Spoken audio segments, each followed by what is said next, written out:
Before we close out, talk to me about Mayhem Millington. What was it, 11 y'all just did? It was 11. Again, growing up in the business, I did concessions.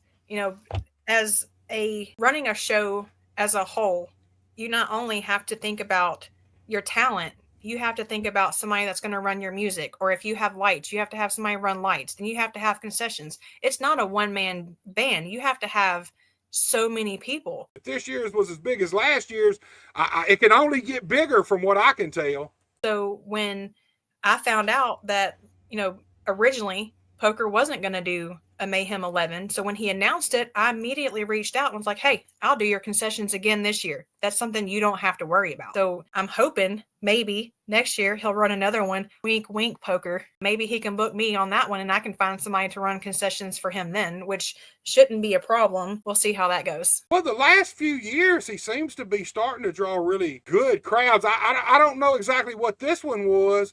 I only seen a few pictures, and it's hard to see unless you can see the whole arena, but I know it was packed. But man, last year's was off the charts. If this year's was as big as last year's, it can only get bigger from what I can tell. Every event that I have gone to with Pokerface, it is fantastic. He puts on one hell of a show. Well, he puts everything into it. I'll say that, man. If you're going to run a show once a year, you need to make it a big ass production, and Pokerface has done that. Absolutely, sure. He does. I see the after party too. I see all them pictures. I see the pictures from the after party. That's Pokerface right there, man. You got to have that after party. It is so much fun.